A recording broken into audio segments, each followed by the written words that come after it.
Doubles and coffee. Why is it? Ask yourself, why is it that when PNM does nonsense, clear, simple nonsense, inappropriate, illegal, basic, unethical, immoral nonsense, that somehow the population, the media, the PNM fake news media find ways to obfuscate and pretend that wrong is right?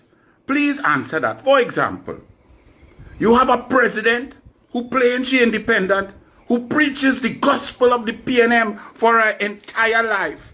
A PNM true and true. She has a track record of being the president of the Senate. Go and look at it. It's on Hansard, it's on TV, it's recorded. Her abuse of the opposition, her abuse of the standing orders, her abuse of opposition senators. Go and look at it. It's simple, as plain as day. But you all pretend that it's okay for her to be in the office of the president, to appoint independent institutions and people to independent institutions, and believe that all of a sudden she's spit out, she's discarded, she's weaned herself off the gospel of the PNM. Is that right? Is that real? I have some notes here just now. I want to go through it with all that drop. The breeze blowing. Let me hold it good. So I'm going to go through some of the things that are just simply wrong, that the PNM does that is wrong, and it has a dangerous impact, deleterious effects, long-lasting effects on our democracy, our institutions, and it promotes corruption at every level. It allows people to do wrong and get away with it, but yet they all just find it normal. So we already have a PNM president in president's house who preaches the gospel of the PNM and appoints people to the Police Service Commission, the EBC, the Integrity Commission, the Judicial and Legal Services Commission, the Public Service Commission, the Teacher Service Commission, and you all think that all these appointments will be of independent-minded people who are not biased towards the PNM. You all really believe that? So the principle of conflict of interest, apparent bias, actual bias, all these normal principles that are black and white, they don't apply when it's PNM. What about lying in Parliament and calling a special session and no confidence in a sitting Prime Minister and lying for an hour and 15 minutes on things that were not even emails, bringing 31 things fabricated and concocted, 29 of which could not even go up in the cloud, and nobody, no media house, no population condemned Keith Rowley. In fact, they promoted him after that to become the Prime Minister of this country. And he remained there for 9.5 years, decimating the country, decimating the economy, and damaging everything that we believe in, destroying the tapestry that is Trinidad and Tobago. And he all allowed it until Kamala Persad-Bissessar had to rise and push through the quagmire of ineptitude, corruption, and illogic to move Rowley and Smallpin. Imagine that. Where were the headlines saying, Rowley, you lie, Rowley, you're a liar, Rowley, you're disgusting? No, they promoted him to Prime Minister. What's another thing? You had a PNM government, a PNM Minister of Finance, and a PNM Attorney General that used the Parliament to attack the independent institution of the Auditor General. An Auditor General who for 2 years of the PNM was unable to form an opinion on the accounts of your money. And somehow you all find that's okay. That's not a problem. And he's still arrogantly talking. He's still in the Parliament. He's still like a big heifer in the PNM. You all don't find something wrong with that?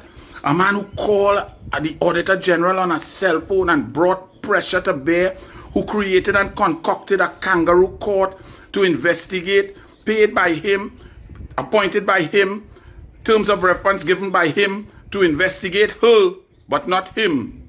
And you all just sit there and find that's right, because it's PNM. I wrote some points, what's the next one? Thwarting a merit list.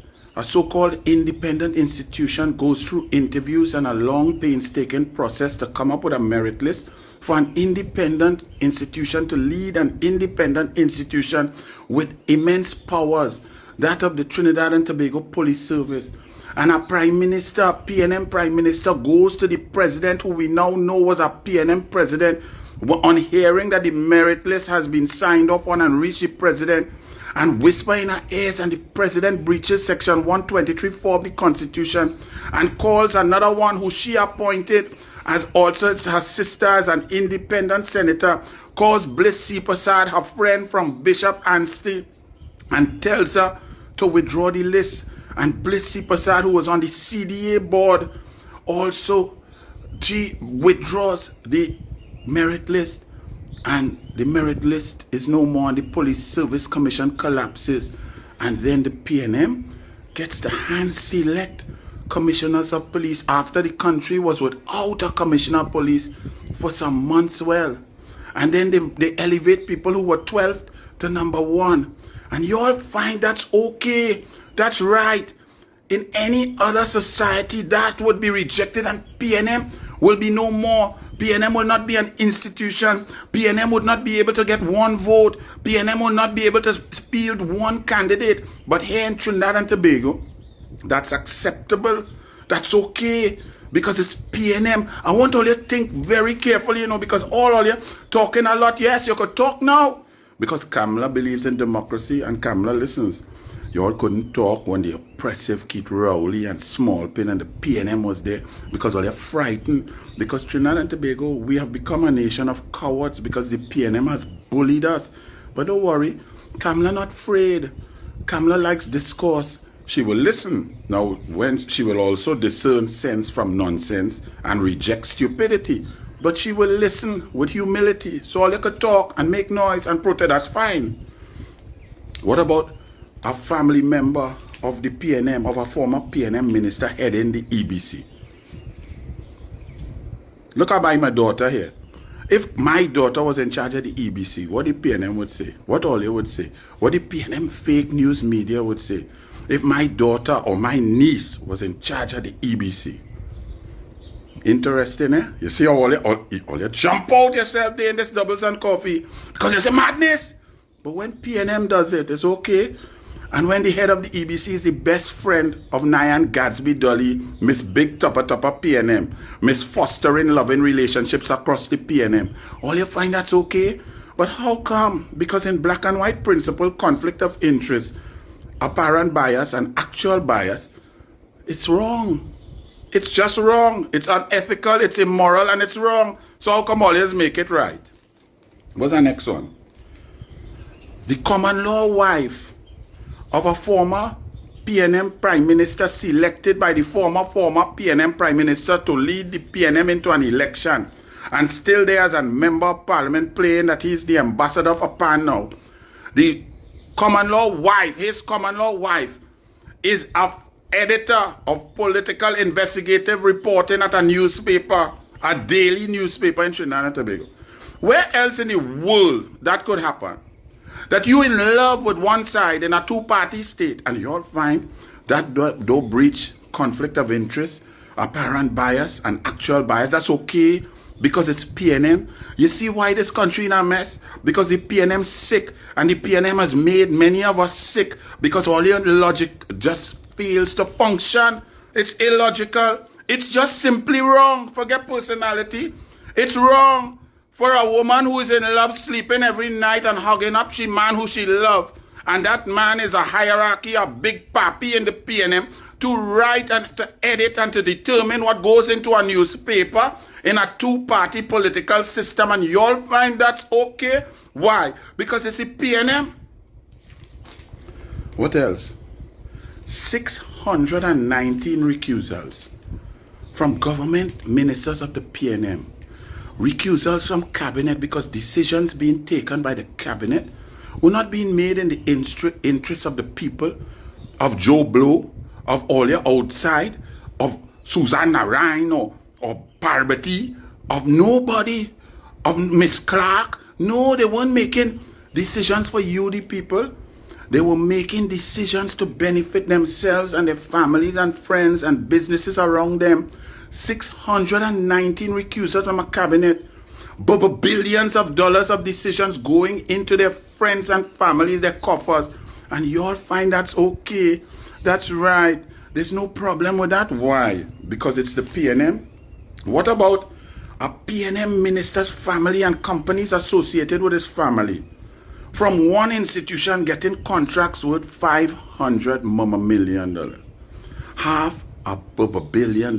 While he getting paid as a senator and an MP and a minister, while he making $50,000 a month taxpayers' dollars to do his work, he also receive his family and his companies and companies associated with him, his wife, his daughter and his family, $500 million in contracts. What about all the poor CPEP workers that the PNM say they're fighting for, and the poor URP workers, and saying that the country, the government now is desperate for revenue? Well, if the government now is desperate for revenue, it's because the PNM pocketed it through recusals and through contracts for their friends and family and their ministers and their ministers' family. $500 million for one man and his family. And y'all find that's okay? That's right. Why? Because it's PNM. What else? A lawyer, a man who was a man lawyer, become a minister in the office of the Attorney General and a Gary Sobers and a minister of everything, and then the PNM government withdraw his former client from a case of a corruption where we're trying to recoup 97 million pounds, nearly $1 billion we're trying to recoup of your money, and the PNM just take him out of the case because of a one paragraph change of mind by Vincent Nelson, a man who then had questions to answer with indemnity that was signed with Faris Al-Rawi, Attorney General, signing an indemnity and promising a witness in a criminal matter, usurping the power of the DPP. That's okay. Why? Because it's PNM. Something wrong with we. Somebody sing a Kaiser boy. Something wrong with we when it comes to PNM. Like PNM work Obia and we boy. How that could be right? How Attorney General going in a court of foreign jurisdiction in Florida and lying, perjuring himself? How that could be right? But it's PNM. And then all your law association and members of it vote and say, no, he lie, he really lie, but he's a good boy. And you all accept that. Why? Because it's PNM. PNM is a disease. PNM has beaten you all into acquiescence, that you accept nonsense. Fire burn the PNM forever. That's why Tobagonians reject the PNM 15-0. What else? Well, that's about it for now. So well, there are much more, but that's just the little notes that I took. So ask yourself, how come that happens? We've been indoctrinated, battered, bullied, bamboozled, beaten into submission. We've been abused and lied to by the PNM fake news media that makes us forget simple things. What is right, and what is wrong is wrong. So stop it. Those are the words of the great Forbista Chubby David. Some of y'all wouldn't understand and remember him. A great soldier, a pastor, a man of the people. What is right, and what is wrong. But somehow y'all believe when PNM wrong, they're right. But not most of us. Fire burn the PNM. The PNM is a disease on Trinidad and Tobago. God is a Trini and God loves Trinidad and Tobago. But the devil gave us the PNM. And that's why Tobago reject the devil. Trinidad reject the devil 28-13. And in 2030, we must reject them 41-0.